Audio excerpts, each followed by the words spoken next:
ये कहानी सिर्फ एक इंसान की नहीं है, नहीं, ये कहानी है एक सपने की, एक जिद की और एक ऐसी महत्वाकांक्षा की जिसने आधुनिक इतिहास पर एक ऐसी छाप छोड़ी है जिसे मिटाया नहीं जा सकता।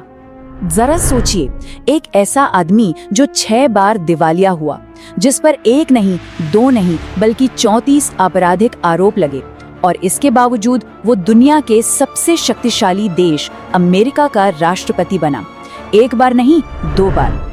तो चलिए इस सफर की शुरुआत करते हैं बिल्कुल शुरू से। देखते हैं कि आखिर वो कौन सी जिद थी, वो कौन सी महत्वाकांक्षा थी जिसने जन्म लेकर इतिहास का रुख ही मोड़ दिया। साल था 1946, तारीख 14 जून, जगह न्यूयॉर्क सिटी का क्वींस। एक बहुत अमीर real estate developer Fred Trump के घर एक लड़के का जन्म हुआ। नाम रखा गया डोनाल्ड। बचपन से ही डोनाल्ड का स्वभाव कह सकते हैं काफी जिद्दी और एनर्जी से भरपूर था।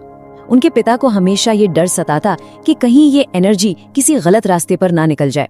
तो जब डोनाल्ड 13 साल के हुए, उन्हें भेज दिया गया न्यूयॉर्क मिलिट्री एकेडमी और यही वो फैसला था जिसने सब कुछ बदल दिया। इसी जगह पर अनुशासन और लीडरशिप ने एक बागी लड़के को एक ऐसे नौजवान में बदल दिया जिसके इरादे चट्टान की तरह मजबूत थे।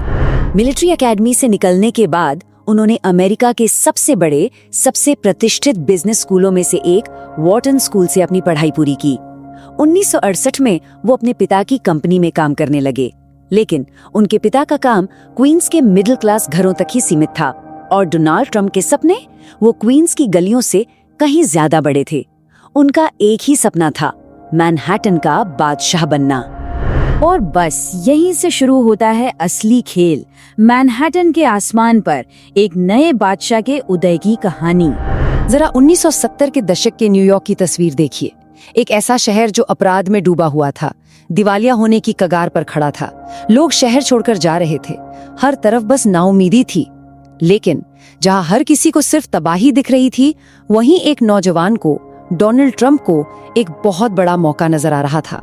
साल 1971 में पहला कदम उठाया गया। कंपनी का नाम बदला गया, द ट्रम्प ऑर्गेनाइजेशन, और इसके बाद तो एक के बाद एक ऐसे साहसी कदम उठाए गए जिनके बारे में कोई सोच भी नहीं सकता था। उन्होंने एक पुराने खंडर बन चुके कमोडोर होटल को खरीदा और उसे चमचमाते ग्रैंड हाइट न्यूयॉर्क में तब्दील कर दिया। और फिर 1983 में दुनिया के सबसे महंगे पते 5th एवेन्यू पर उन्होंने खड़ी कर दी 68 मंजिला आलीशान इमारत, ट्रम्प टावर। ये सिर्फ एक बिल्डिंग नहीं थी, ये उनकी कामयाबी का, उनकी महत्वाकांक्षा का जीता जागता सबूत थी। नहीं, ये सिर्फ एक इमारत नहीं थी, ये जन्म था एक ब्रांड का, ब्रांड ट्रम्प। वो नाम जिसे सोने के बड़े बड़े अक्षरों में हर इमारत पर लिखा जाना था। ये नाम अब सिर्फ एक नाम नहीं था, ये प्रतीक बन गया था लग्जरी का, पावर का और सक्सेस का। और इसी ब्रांड ने एक रियल एस्टेट डेवलपर को न्यूयॉर्क का सबसे बड़ा सुपरस्टार बना दिया। हर तरफ शोहरत थी, पैसा था, सब कुछ था। लेकिन कहते हैं ना, हर ऊंचाई के बाद एक ढलान आती है। कहानी में अब एक ऐसा तूफान आने वाला था जो या तो उन्हें हमेशा के लिए खत्म कर देता या फिर एक बिल्कुल नई शुरुआत देता। और फिर आया 1990 का दशक। अमेरिका में मंदी की ऐसी लहर आई कि ट्रम्प का खड़ा किया हुआ पूरा साम्राज्य ताश के पत्तों के महल की तरह ढहने लगा। उनके बड़े बड़े कैसीनो सब डूब गए। एक बार नहीं, 2 बार नहीं, बल्कि 6 बार उनके बिजनेस को दिवालिया घोषित करना पड़ा। सिर पर अरबों डॉलर का कर्ज था। मीडिया ने तो हेडलाइन छाप दी, ट्रम्प इज फिनिश्ड, खेल खत्म। लेकिन शायद वो भूल गए थे कि डोनाल्ड ट्रम्प ने मिलिट्री एकेडमी में एक सबक सीखा था, कभी हार मत मानो। उन्होंने हार नहीं मानी। उन्होंने अपने लेनदारों से बात की, अपने पूरे बिजनेस को फिर से खड़ा किया और बहुत धीरे धीरे लेकिन एक मजबूत इरादे के साथ अपनी वापसी की कहानी लिखनी शुरू कर दी। और फिर आया साल 2004। उनकी जिंदगी में एक ऐसा नया मोड़ आया, एक ऐसा नया चैप्टर शुरू हुआ जिसने उन्हें एक बिजनेसमैन से कहीं बहुत बड़ा बना दिया। याद है वो शो, NBC का reality TV show the apprentice, और उसके होस्ट डोनाल्ड ट्रम्प। उनकी सिर्फ एक लाइन, "You're fired." ये लाइन एक ग्लोबल सेंसेशन बन गई। इस एक शो ने डोनाल्ड ट्रम्प की इमेज को एक दमदार, फैसले लेने वाले कामयाब बॉस के तौर पर अमेरिका के हर घर तक पहुंचा दिया। अब वो सिर्फ कोई बिजनेसमैन नहीं थे, वो एक ग्लोबल सेलिब्रिटी थे, एक आइकन थे। तो रियल एस्टेट का किंगडम वो जीत चुके थे, टेलीविजन की दुनिया पर भी राज कर लिया था। अब उनकी नजर एक ऐसे सिंहासन पर थी जिसके बारे में किसी ने कभी सपने में भी नहीं सोचा था। तारीख थी 16 जून 2015, जगह वही ट्रम्प टावर। उसकी सीढ़ियों से उतरते हुए उन्होंने वो शब्द कहे जो पूरी दुनिया में गूंज गए, मैं आधिकारिक तौर पर संयुक्त राज्य अमेरिका के राष्ट्रपति पद के लिए दौड़ रहा हूं। सुनकर लोग हंसे, मीडिया ने उनका मजाक उड़ाया, सबको लगा ये एक मजाक है, लेकिन उन्होंने किसी की परवाह नहीं की। मेक अमेरिका ग्रेट अगेन के नारे के साथ उन्होंने सीधे उन लोगों के दिलों तक अपनी बात पहुंचाई जो सिस्टम से तंग आ चुके थे। और फिर आई वो रात, 8 नवंबर 2016 की रात, जब नतीजे आने शुरू हुए तो पूरी दुनिया सचमुच हैरान रह गई। सारे अनुमान, सारे सर्वे धरे के धरे रह गए। डोनाल्ड ट्रंप में हिलेरी क्लिंटन को हराया, 306 इलेक्टोरल वोट्स के साथ वो चुनाव जीत गए। वो बन गए अमेरिका के 45वें राष्ट्रपति।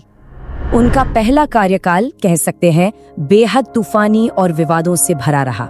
एक तरफ उन्होंने इकोनॉमी को बूस्ट करने के लिए बड़े टैक्स सुधार किए, आईसिस के खिलाफ एक्शन को तेज किया, तो दूसरी तरफ मेक्सिको बॉर्डर पर दीवार बनाने जैसी उनकी नीतियों ने देश को 2 हिस्सों में बांट दिया। रूस के साथ रिश्तों को लेकर उन पर जांच हुई और वो अमेरिका के उन गिने चुने राष्ट्रपतियों में से एक बने जिन पर 2 बार महाभियोग चला। और आखिर में कोविड-19 महामारी को संभालने के तरीके पर भारी आलोचना के बीच वो 2020 का चुनाव जो बाइडेन से हार गए। ज्यादातर लोगों को लगा बस अब ये कहानी यहीं खत्म, लेकिन जैसा कि हम अब तक जान चुके हैं, डोनाल्ड ट्रंप की कहानी में खत्म शब्द है ही नहीं। उन्होंने तो इतिहास की सबसे बड़ी, सबसे अविश्वसनीय वापसी की तैयारी शुरू कर दी थी। सोचिए, नवंबर 2022 उन पर 34 आपराधिक आरोप लग चुके थे और उन्हीं आरोपों के बीच उन्होंने ऐलान कर दिया कि वो 2024 का चुनाव फिर लड़ेंगे। और फिर 13 जुलाई 2024 को पूरी दुनिया ने अपनी टीवी स्क्रीन पर लाइव वो देखा जिसकी किसी ने कल्पना भी नहीं की थी। पेंसिल्वेनिया में एक रैली के दौरान उन पर जानलेवा हमला हुआ, गोलियां चली। गोली उनके कान को छूकर निकल गई। उनका दाहिना कान खून से लथपथ था। वो एक पल के लिए नीचे झुके, लेकिन फिर वो सीधा खड़े हुए, अपनी मुट्ठी को हवा में उठाया और हजारों की भीड़ की तरफ देखकर चिल्लाए, फाइट फाइट फाइट। खून से सना चेहरा और हवा में उठी वो मुट्ठी, वो तस्वीर राजनीति के इतिहास की सबसे ताकतवर तस्वीरों में से एक बन गई। और इसका असर दिखा।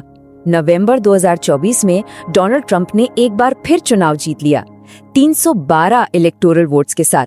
और इसके साथ ही वो अमेरिकी इतिहास में ग्रोवर क्लीवलैंड के बाद सिर्फ दूसरे ऐसे राष्ट्रपति बने जिन्होंने 2 अलग-अलग कार्यकाल के लिए चुनाव जीता। 78 साल की उम्र में उन्होंने शपथ ली और अमेरिका के सबसे उम्रदराज राष्ट्रपति होने का रिकॉर्ड अपने नाम किया। उनका दूसरा कार्यकाल पहले से भी ज्यादा बोल्ड और विवादित रहा।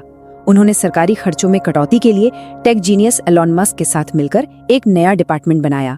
अमेरिका की इंडस्ट्रीज को बचाने के लिए चीन और यूरोप पर इतने कड़े टैरिफ लगाए कि एक ग्लोबल ट्रेड वॉर का खतरा मंडराने लगा।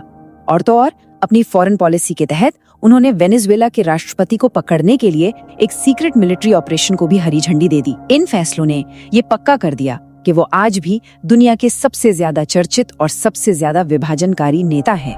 तो ये थी डोनाल्ड जॉन ट्रंप की कहानी। कुछ लोगों के लिए वो एक देशभक्त हैं, दूसरों के लिए एक खतरा। कुछ उन्हें हीरो मानते हैं तो कुछ उन्हें एक तानाशाह कहते हैं। लोग उनसे प्यार कर सकते हैं, उनसे नफरत कर सकते हैं, लेकिन एक बात तो तय है, कोई भी उन्हें नजरअंदाज नहीं कर सकता। डोनाल्ड ट्रंप अमेरिकी इतिहास का एक ऐसा चैप्टर जो बहुत कॉम्प्लेक्स है, विवादों से भरा है और जिसे मिटाया नहीं जा सकता। और ये कहानी अभी खत्म नहीं हुई है।